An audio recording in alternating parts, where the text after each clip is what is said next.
ഇതുവരെ വഴി ക്ലിയർ ആവുന്നില്ല, പിന്നെ എന്താ ചെയ്യുക? ഇങ്ങനെ ഗതാഗത കുരുക്കാണ്. ഇപ്പോൾ പാലം കൂടെ തുറന്നപ്പോഴത്തേക്കും അങ്ങോട്ട് പോകാനും വലിയ ബുദ്ധിമുട്ടാണ്. ബസ് ഈ ഒരു ലൈൻ ശരിയാക്കി കഴിഞ്ഞ് കഴിഞ്ഞാൽ സുഖമായിട്ട് ബസ് പോവുകയും ചെയ്യും, തിരിച്ച് വൺ വേ ആയിട്ട് പോകും. തിരുവനന്തപുരം ജില്ലയിലെ പ്രധാന താലൂക്കായ ചിറയൻകീഴിൽ ഗതാഗത കുരുക്ക് രൂക്ഷമാകുന്നു.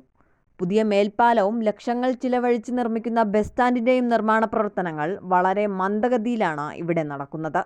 ഇതുവരെ വഴി ക്ലിയർ ആവുന്നില്ല, പിന്നെ എന്താ ചെയ്യുക? വേറെ ഒന്നുമില്ല. ഇതൊക്കെ വരുമ്പോഴത്തേക്കും ശരിയാവും. ബസ് സ്റ്റാൻഡ് വരുമ്പോൾ ശരിയാവും. റോഡിൻ്റെ ഓടേരയൊക്കെ പണി പൂർത്തിയാകാത്തതുകൊണ്ട് സൈഡ് റോഡിൻ്റെ പണി പൂർത്തിയായിട്ട് ഗതാഗത കുരുക്കാണ്. ഇപ്പോൾ പാലം കൂടെ തുറന്നപ്പോഴത്തേക്കും അങ്ങോട്ട് പോകാനും വലിയ ബുദ്ധിമുട്ടാണ്. കാരണം ഇവിടെ ആളുകൾ പറയുന്നത് സർക്കാർ പണം കൊടുക്കുന്നില്ല എന്നാണ് പറയുന്നത്.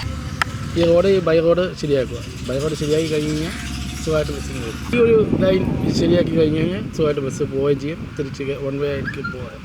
ഇങ്ങനെ വരാം, തിരിച്ചു പോകാം.